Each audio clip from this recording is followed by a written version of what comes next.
Good morning, ma'am. Morning. Okay, let's start with the basic of anxiety today. What exactly is anxiety disorder? And how does it affect the teenagers or the working people around us? Okay, so first let's make a distinction between anxiety and anxiety disorder, right? Okay. Because this word has become something people are scared of, and they really don't need to. I think people are more anxious about being anxious than they are actually anxious, right? So I think what we need to understand, first of all, is that anxiety is it's the most basic emotion that we have as human beings. And it's not a bad thing. See, anxiety about an exam gets you to start studying for it. Anxiety about taking a trip maybe gets you to, okay, I need to pack, I need to make sure that everything is okay. I have all my papers in order to take this trip. So again, it's not a bad thing. Rather, it's We something natural. It is something natural, and it's something that's needed because it actually motivates us to do what we need to do in life, right? When anxiety becomes a problem is when it debilitates us, right? So if it hampers my functioning, if I'm not able to go to work because of that, or if I'm not able to do my household duties because of that, or if I'm not able to take care of my kids, that's when anxiety becomes a problem, right? So the first step is to make that distinction that, okay, I don't need to be worried about being worried because everybody worries, you see. And as life now, there is no way to not be worried because life itself presents that to us, whether it's worry about work, whether it's worry about kids, whether it's and the way society has moved, where we don't have as much support systems as we used to have before. So naturally there's going to be a level of worry that we have, and we don't need to get worried about that. So that's the first distinction. Okay, what characterizes an anxiety disorder? Loaded question. A few things, because there's a few types of anxiety disorders, but let's talk about the most common one, which is generalized anxiety disorder, right? The GAD. We as therapists usually, if I have even a new client coming in, even before I see the client, as part of my intake forms, I will send them that GAD to do because I want to see where their anxiety levels are, right? So, So you have a scale to generalized, measure them. well, it's like a questionnaire, right? Okay. And then, depending on the answers, then we do a total of the answers, and we know that, okay, this person is a little extra. I mean, they are Need on some that help. spectrum. Yes, and I mean, how much help? They're coming to me because they need help, but how much help How with much? anxiety, right? So, generalized anxiety disorder is a person who's worried about everything, but it's an excessive worry. So what makes it different than a person who's generally worried? Like, suppose, today if my mom, last year, or a year and a half back, I was in Dubai because my mom was not feeling well. She was in the hospital. So I was worried, right? I was worried about her health. I was worried about my kids because I had left my kids back in America. So, that worry that's lasting 2 3 weeks because your loved one is in the hospital, that's not generalized anxiety disorder, right? So even though it's an excessive worry, but that excessive worry is justified, it makes sense. It's a disorder when that worry does not make sense. Like you're worried about everything, you're worried about it too much, and you're worried about it for a long period of time. So at least 6 months. That, and Then majority we of can those term six it as. months, Then we can term it as. generalized anxiety disorder. And remember, it's a very simple mechanism, Nandini. It is never a disorder until it has been, it impairs your social and occupational functioning. So if you're not able to work, or if you're not able to perform your duties, that is when it's a disorder. Yeah. So So that's this the is the most difference. common form of anxiety disorder, right? Like the generalized anxiety disorder. We have other kinds of anxiety disorder. Like, We have like, okay, like specific phobias. What are specific phobias? I am scared of what are the most heights. most common phobias with anxiety? Yeah. So, scared of, people can be scared of anything, but Yeah. scared of heights, Uh, scared of snakes, which oh, I would think most of us are. But you see, again, what the difference is that this person who's scared of heights is not even going to go close to an elevator, mhm, not going to go close to an escalator. It doesn't matter my ground floor, but I cannot go to the first floor I because get I you. cannot look out because it has to again hamper their functioning, Okay. right? That's when it's a disorder. And phobias leads to Is it that avoidance. they hallucinate about it, or they might No. have faced something in the past? Well, it could be. It could not be, right? See, phobias, anxiety is one thing that's very different from your other disorders because, I like most disorders, by a certain age, you'll already start seeing symptoms. Now, even with your generalized anxiety disorder, you will see that generally somebody who's ultimately diagnosed with generalized anxiety disorder as a child also they might have anxious, they're just anxious, right? With specific phobias you can form it at any time. It can come because you've had a bad experience, but it can come just because, like the first time I experience something I already get it, and that will eventually lead us into this very fascinating world of intergenerational trauma and family constellations, which we will not talk about today. Okay. But to answer the question in short, yes, you can develop a phobia at any point in your life, but it has to be debilitating and it has to lead to you avoiding, okay, I'm not going to go there. Oh, if I am, if I have a phobia about bugs, मैं बाहर जाऊंगी नहीं. I'm not going to go out because पता नहीं when I encounter a Though bug, the so I'm bug not going would to go never there. be harmful, but still he or she thinks Yes, it's that a okay, phobia. it's a phobia. Correct, correct. Um, So, then we have panic disorder. What is okay. panic disorder? Again, remember these are all forms of anxiety disorder, right? So your key element is always going to be anxiety. Yeah, I It get is how it shows up. So it can show up in the form of phobia, it can show up in the form of excessive rumination, or how we talked about generalized anxiety, or it can show up in the form of panic disorder. What is panic disorder? It is a physiological experience of the anxiety, right? So I can have the DSM, which is a diagnostic and statistical manual, which is our Bible, okay. Gita. For Okay. us therapists, we I have to get you. follow that. But it gives about 25 symptoms of a panic disorder. So it could be anything from chest pain to like heavy breathing to sweating to nausea to fainting.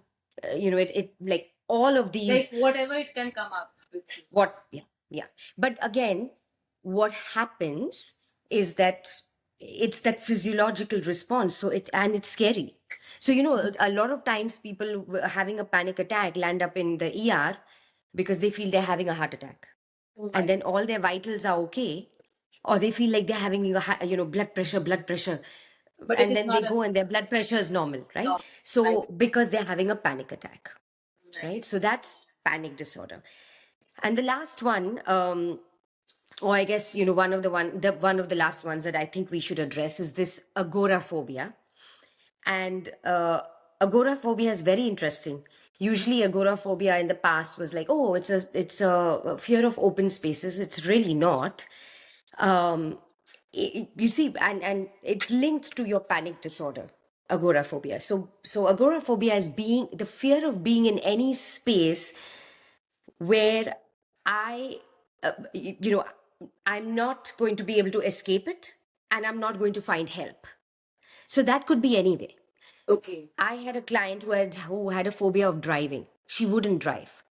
This is after COVID. Suddenly she developed That phobia. a phobia of driving. That is a part of agoraphobia where she was scared because she used to have panic attacks. And at one point, she had a panic attack while she was driving. So what Okay. happened is she got started getting scared that, oh my gosh, I what if I might get a get an panic attack. attack? Yes. So what she decided is, I'm not going to drive. Or if I'm going to drive, somebody has to be with me. So that's where I'm trying to say that it is a fear of not being able to escape, because now you're in the car. You can't just leave your car and run, Yeah. right? True. You might be on the highway. And secondly, a fear of not being able to get help when I need to. When both these conditions are met, that's what we call agoraphobia. But it's linked to that panic disorder, because what you're really trying to escape, or what you're really trying to get support for, is your panic disorder, because somewhere you got that panic attack somewhere, and then now you've decided, I cannot go there. I cannot go there with help, or unless I can escape it, because see, that's the place I got the panic attack. So it builds up that way to a person who faces it. Yes. Yes. Okay, So that's these are, good. in a nutshell, all the kind of anxiety disorders that we see. Okay. Okay. Today's next question is that what kind of triggers or symptoms we see in a person who is suffering from an anxiety disorder, not an anxiety, just not an anxiety, but an anxiety Right. disorder.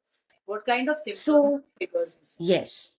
So triggers could be anything. We've spoken, right? If it's a phobia, it could be, okay, I'm scared of water, I'm scared of heights, I'm scared of spiders, I'm scared of it could be anything, right? So that's your trigger. Or it could be, I'm scared of dogs, because maybe I was attacked Yeah, as a there are dog, persons right? who have that. Yes. So they'll run far away. Doesn't matter if the dog is like, the dog Um, might still um, be running away from them, but they, in the meantime, they're busy running away from the dog. yes.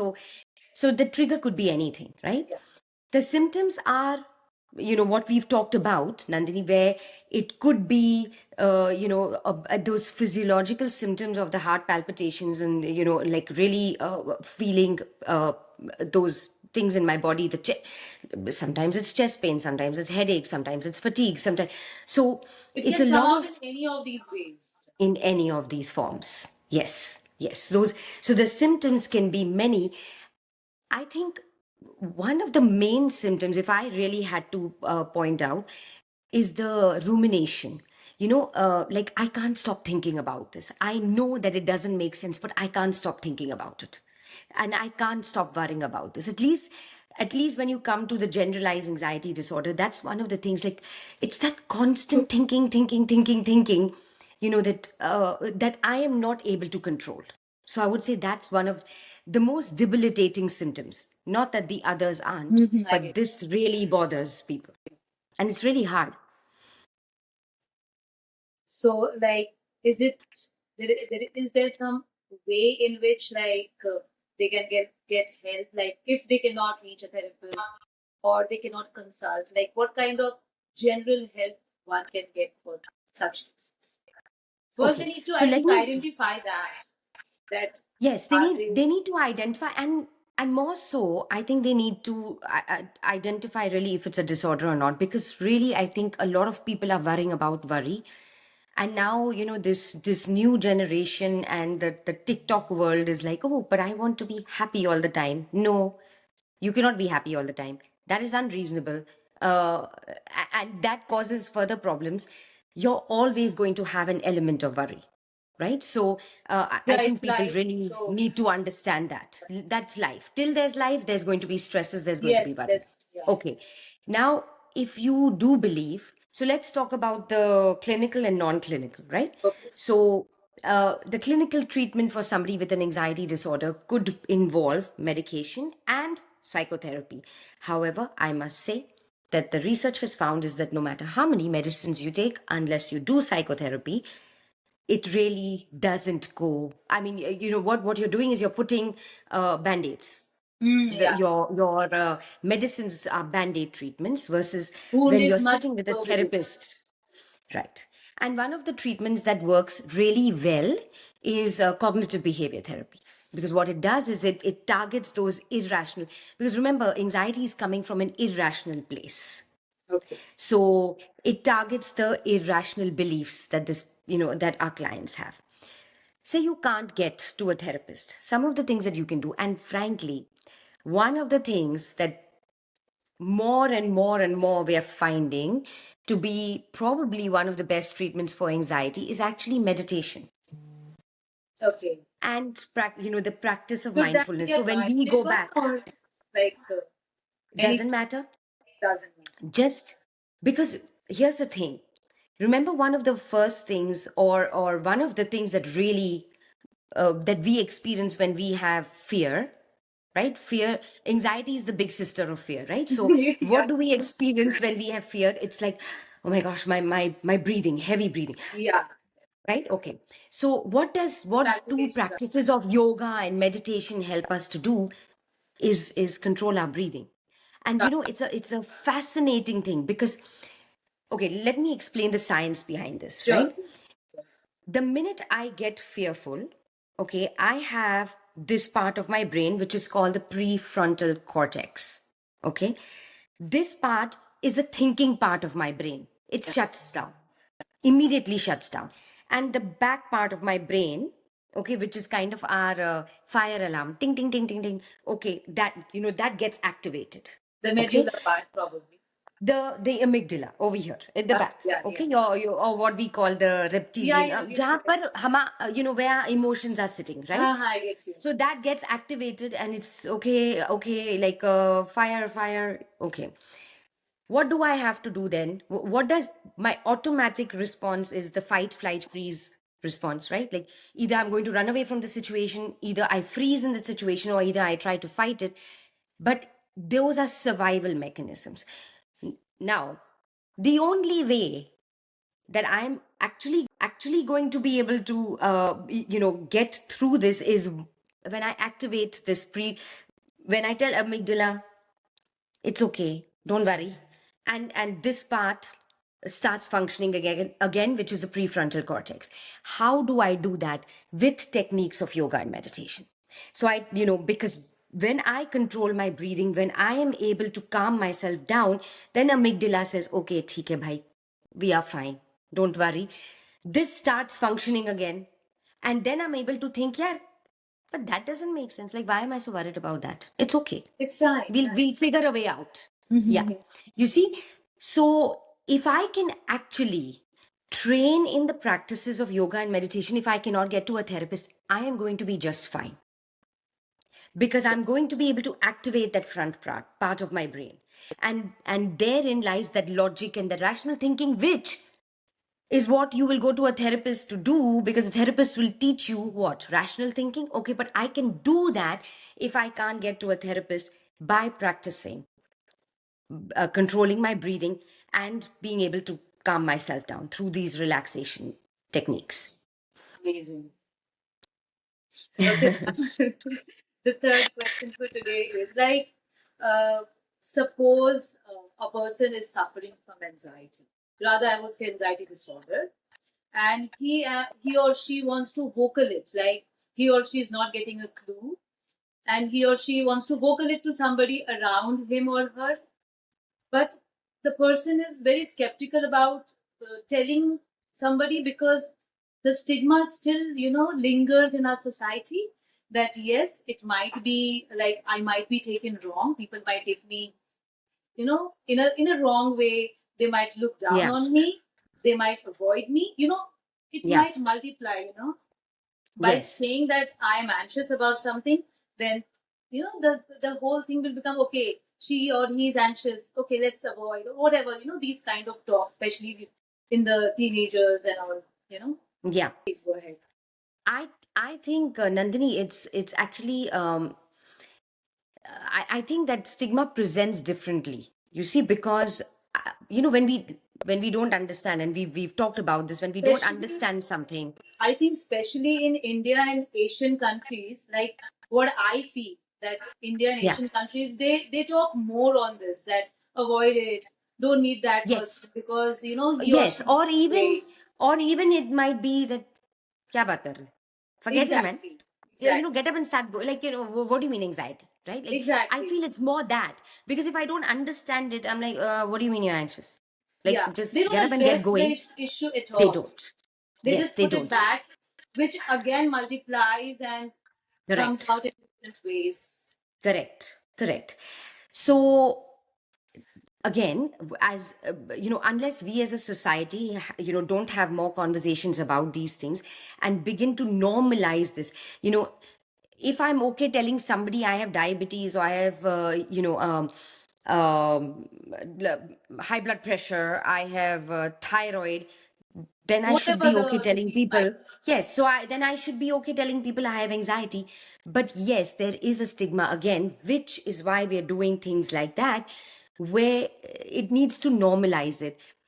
I am going to say that even if people suspect that someone is not going to understand, say it anyways, because that's your truth, and and it's you have to be okay. your authentic self. Exactly. And whether it's okay to the other person or not, it's your truth, and you Yes, have to speak it. yes. And slowly, hopefully, what will happen is, as more and more and more people come out and speak, because that's the only way to battle stigma. See, if I don't go out there and talk about it with the fear that somebody is not going to accept me, okay, but then that stigma is going to stay. True. So I have to be that catalyst that's going to make that change and say, okay, but yeah, you know what? I understand that you don't understand it or you don't accept it. I'm going to say it anyways because that's my truth. So facing society should be like proactively done by the person whoever is facing. Absolutely. I think this is a very strong message from a therapist like you, that yes, we must vocalize our issues rather than bottling Yes. inside and staying in a corner and Absolutely. just And can I tell letting you it be. something, Yeah. Nandini? Do you know? uh, because you see, medical science. I mean, in America, it's Mhm. different because we are kind of governed a lot by the pharmaceutical industry. So we like to not, that mind-body connection. We don't like to make it. But Okay. you and me, are from the country of mind and body connection, right? We Yes. believe in what is here is going to show up in my body. Yes. So the Head, point heart, is, if I hand. actually don't speak about it, if I don't own my truth, it is going to show up in my body. So tomorrow, you'll have a medical illness that you'll go and that you'll have to get medicated for if you don't actually take care of your mind. And there's tons of research that's proved that. So you can't actually ignore that. You Yes. have to take care of your mental health. Ask you is that, can you share with us a real case where the person has anxiety disorder and has healed, or whatever the journey has been? Yeah, A real of case that course. you So many. must have come across lots. One. So many. Because that's what brings people into therapy. It's either anxiety or depression, and to me they go hand in hand. Somebody who has anxiety probably has symptoms of Has depression, depression. vice Yeah. versa. So I have a client, she is a very successful attorney and suffers with or when she started coming to me, suffers with extreme anxiety, right? But the generalized kind, right? So anxious about everything. um, it takes work, and it takes patience, and it takes commitment from the client side, so from her side. And so through that CBT, through cognitive behavior therapy, where we were able to combat a lot of her irrational thought processes, we were also able to uh, a fact checking. So to me, when somebody says, "Oh, but you know what? But if I do this, then this will happen." Okay, let's see. Let's see how many people that has actually happened to, right?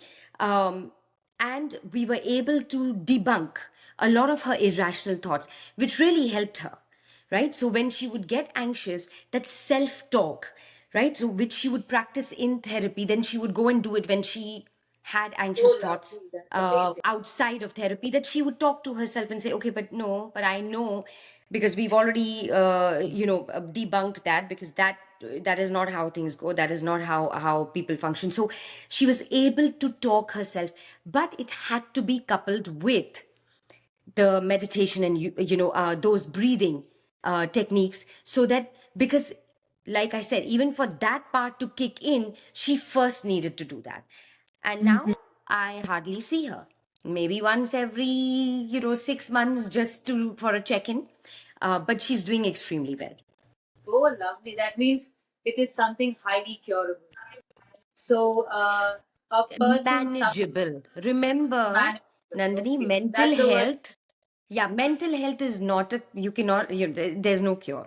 There are things to do that you can manage, right? Manage. Remember, I already told you, we're always going to be anxious as long as we're alive. Yes, yes, So we're yes. not It's a trying part to of. cure anxiety. What we're trying to do is when it gets excessive, we're trying to manage that. So, what are some of the coping like mechanism or some ways in which people will keep themselves, you know, stable in their day-to-day life from being more anxious about Yes.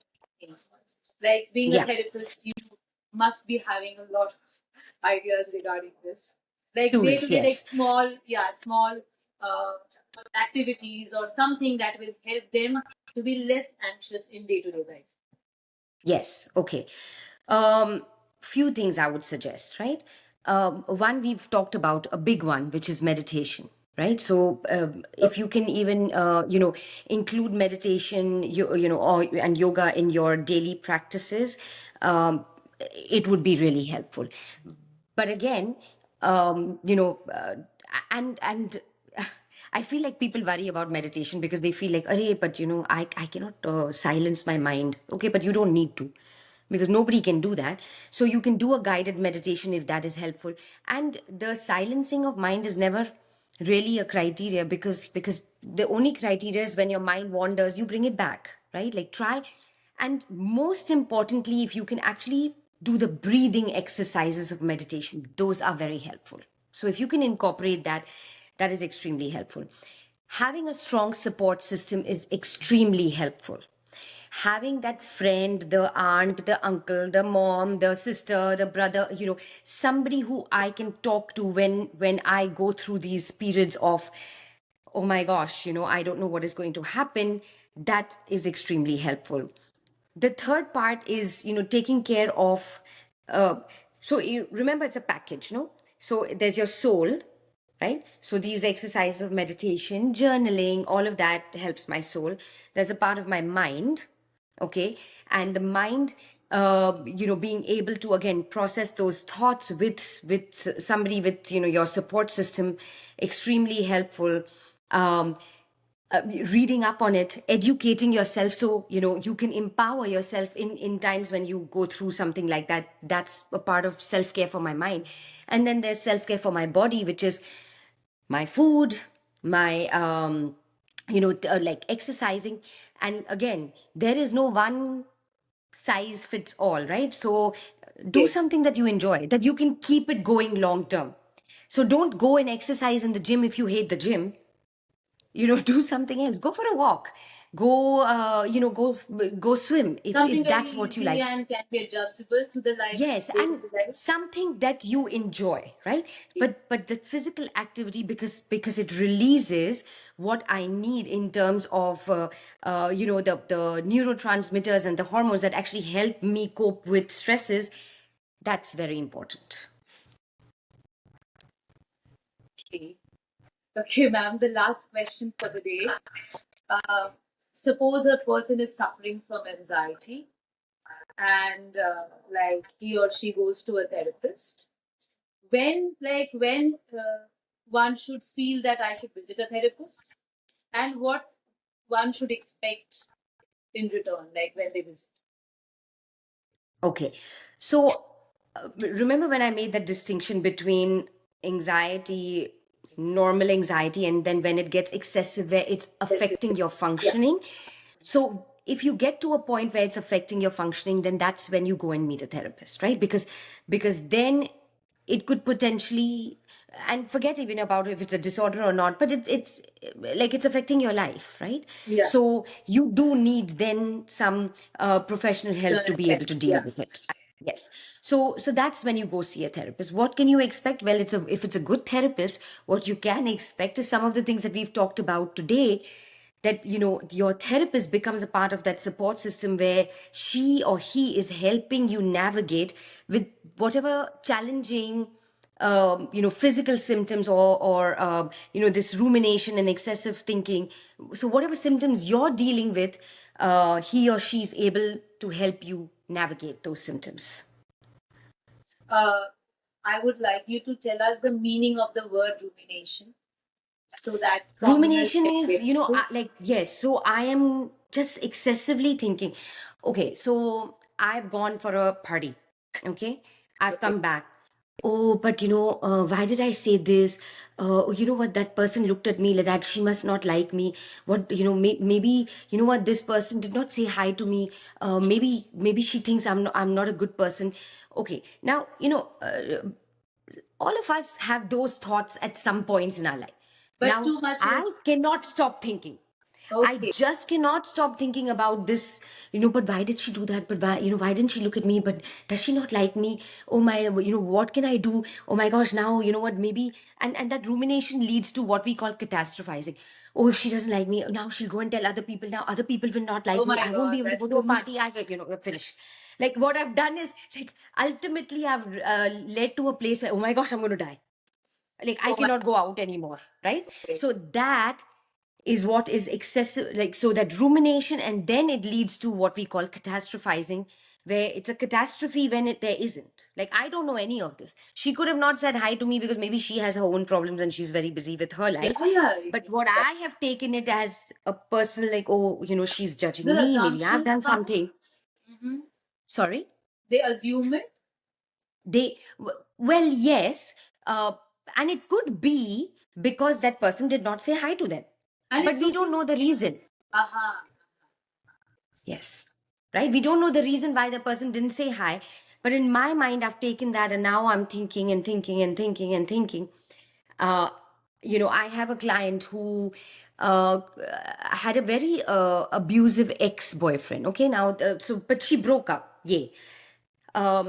And the last session I had with her, she kept ruminating about, okay, but what if he does this? But you know what? He's toxic. What if he, shows up outside my apartment, and then he, what if he does? Like, it was what if, what if, what if. What So she if? was living the land of what if, right? So that is excessive rumination.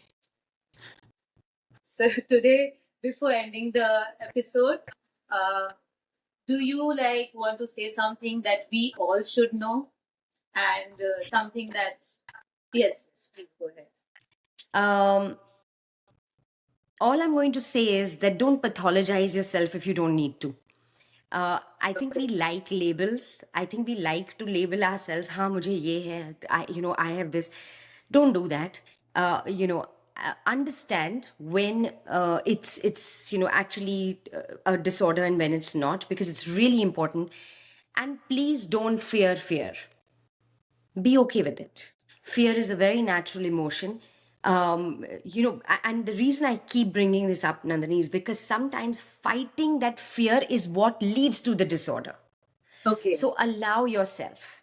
The way past it is through it. There is no other way. If I try to stop feeling anxious, I'm never going to get to the other side. I have So to. It's okay. lovely.